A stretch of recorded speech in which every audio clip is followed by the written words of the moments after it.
রায় দিয়েছে supreme court যে 25% দিয়ে মিটিয়ে দিতে হবে, তারপরে মুখ্যমন্ত্রী আবার কমিটি গঠন করছেন, রিভিউ করবেন বলছেন। আপনাদের আজকে এই মিছিল কেন করতে হচ্ছে সুপ্রিম কোর্টের রায়ের পরে?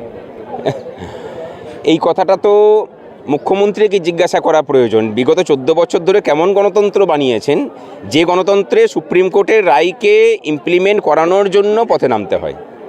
মানে এটা তো ওনাকে জিজ্ঞাসা করা প্রয়োজন যে গণতন্ত্রের মহিমাটা কোন জায়গাতে নিয়ে গেছেন, যে সুপ্রিম কোর্টের রায় দিচ্ছে সেই রায়টাকে এই কাঠামোতে ইমপ্লিমেন্ট করানোর জন্য আমাদেরকে পথে নামতে হচ্ছে।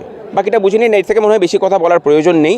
তবে একটা কথা বলে রাখি যে এই রায়কে যদি ইমপ্লিমেন্ট করানো না হয় তাহলে এই সরকারটাকে ইঞ্চিতে ইঞ্চিতে বুঝে নেওয়ার কাজ কর্মচারীরা আগামী কয়েক মাস জুড়ে করে নেবেন।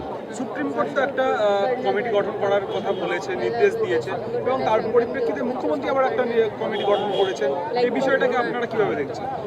কমিটি গঠন করেছেন, এই কমিটি নাকি ওনাকে এই রায়টাকে পর্যবেক্ষণ করে পর্যালোচনা করে ওনাকে একটা রিপোর্ট দেবেন। এত কোটি কোটি টাকা দিয়ে ল ফার্ম রাখার পরেও আবার মুখ্য সচিবকে ওখানে যুক্ত করতে হচ্ছে। মানে যে ল ফার্মকে এনগেজ করে রেখেছেন, যারা এই মামলাটাকে কন্ডাক্ট করলো, সুপ্রিম কোর্টে যেসব আইনজীবীদের বাঘা আইনজীবীদেরকে নামিয়েছিলেন আমাদেরকে হারানোর জন্য, তাদের উপর বিশ্বাস নেই, তাহলে বুঝতে হবে। রাস্তায় মানে আমার দাবি হচ্ছে একটাই, যে এই রায়টাকে ইমপ্লিমেন্ট করাতে হবে এবং যত দ্রুত সম্ভব সেটাকে ইমপ্লিমেন্ট করাও তুমি, এবং কোনো রকম রিভিউয়ে এই সরকার যেতে পারবে না। আমরা পরিষ্কার বলে দিচ্ছি যে রিভিউ চলবে না।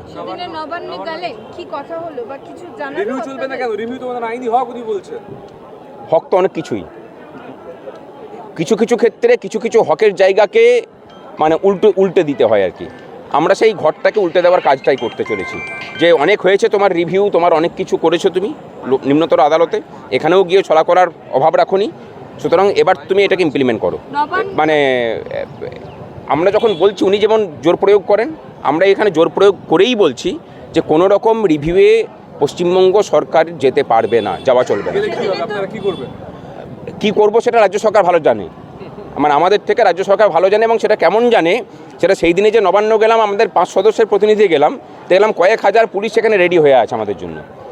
সুতরাং এই যে ভয়টা ভিতরে সঞ্চার হয়েছে সেই জায়গা থেকে তারা ভালো জানেন।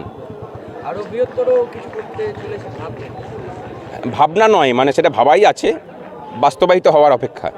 আজকে মিছিল হচ্ছে, এই মিছিলের মধ্যে দিয়ে শুরু হলো, বাকিটা পরে দেখা যাবে। কবে থেকে 25% দিয়ে দেওয়া হবে কিছু, সেদিনে তো নবান্ন গিয়ে কোনো আভাস পেলেন? দেখুন, সুপ্রিম কোর্ট যেটা বলেছে যে ইমিডিয়েটলি দিতে, ইমিডিয়েট বলতে যে মুহূর্তে রায়, যে মুহূর্তে রায় প্রকাশ হচ্ছে সেই মুহূর্তেই।